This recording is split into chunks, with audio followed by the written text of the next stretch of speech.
और अब वक्त है प्रहार का। पश्चिम बंगाल में पहले चरण की जबरदस्त वोटिंग हो रही है। पोलिंग बूथ पर कौन किस पर भारी है, किसकी हवा टाइट है, कहां कांटे की फाइट है। पोलिंग बूथ के बाहर वोट डालने खड़ी महिलाओं के मन में क्या चल रहा है।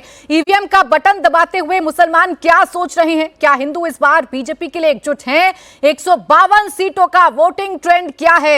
एक एक बूथ की रिपोर्ट आपको दूंगी, लेकिन उससे पहले इस वक्त की बड़ी खबर आपको बता देते हैं। पश्चिम बंगाल में लहर वाला चुनाव दिख रहा है। कुछ विधानसभा सीटों पर 50% तक वोटिंग की खबरें सामने आ रही हैं। बड़ी खबर यह है कि बंगाल के पहले फेज में रिकॉर्ड तोड़ वोटिंग हो रही है। 5 घंटों में 152 सीटों पर करीब 45% वोटिंग हो चुकी है।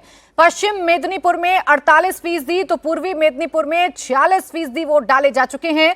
वहीं मुस्लिम बाहुल्य मुर्शिदाबाद में 45% वोटिंग हो चुकी है। मालदा में 42% वोट डाले जा चुके हैं। साउथ दिनाजपुर और बीरभूम में 45% वोट पड़ चुके हैं। बांकुरा और झारग्राम में 5 घंटे के अंदर 47% वोटिंग हो चुकी है। पश्चिम बर्धमान में 44% से ज्यादा वोट पड़े हैं। पुरुलिया में 43 और झारग्राम में 47% वोटिंग हुई है। 5 घंटे की पोलिंग में करीब आधे वोट डाले जा चुके हैं। अभी 6 घंटे और बाकी हैं। ऐसे में इस बार बंगाल के अंदर वोटर टर्नआउट का रिकॉर्ड टूट सकता है। सवाल यह है कि बंगाल में जारी बम्पर वोटिंग आखिर इशारा क्या कर रही है। क्या लोग परिवर्तन के लिए बढ़ चढ़कर वोट डाल रहे हैं। पोलिंग बूथ पर महिलाओं की लंबी लंबी कतारें नजर आ रही हैं। मुस्लिम मोहल्लों की क्या रिपोर्ट है, महिलाओं के मन में क्या चल रहा है, ये सब आगे आपको बताएंगे। मेरे सहयोगी अलग अलग बूथ सेंटर पर हैं, अलग अलग मतदान केंद्र पर हैं, अलग अलग विधानसभा में हैं, और जो रिपोर्ट वो भेज रहे हैं उससे आपको समझ में आएगा कि इस बार पश्चिम बंगाल में चल क्या रहा है। क्या परिवर्तन के नाम पर वोट डाले जा रहे हैं या ममता दीदी के काम पर जनता मुहर लगा रही है। इस बार जो कोशिश बीजेपी की तरफ से सत्ता परिवर्तन की गई है, क्या वो कोशिश रंग ला रही है। और वो इलाके जहां बीजेपी पहले से ही मजबूत है, क्या बीजेपी वहां मजबूत रहेगी और अपनी पकड़ को और मजबूत कर पाएगी।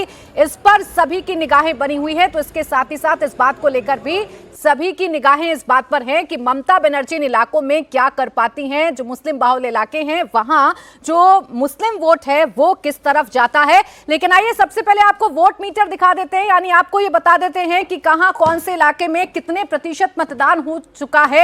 और कई हद तक इससे भी अंदाजा लगाया जा सकता है, काफी हद तक, कि आखिर इस वक्त बंगाल का रुझान क्या कह रहा है या बंगाल के वोटर्स क्या कह रहे हैं।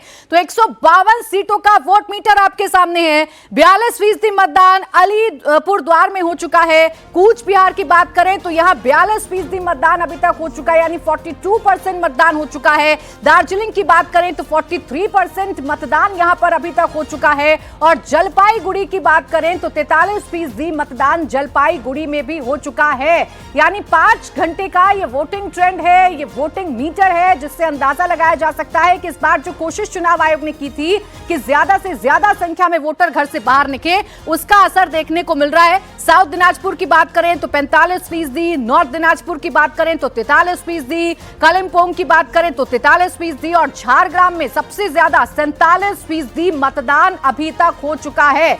देखिए, भीषण गर्मी है इस वक्त पश्चिम बंगाल में, लेकिन इस गर्मी में भी भरी दोपहरी में लोग अगर पोलिंग बूथ पर नजर आ रहे हैं और लंबी लंबी कतारें अगर नजर आ रही हैं, तो अंदाजा लगाया जा सकता है कि चुनाव आयोग की कोशिश तो रंग लेकर आई है। साथ ही ये इतना वोटिंग टर्नआउट किसके लिए मुफीद साबित होगा, इस पर आगे बात करें।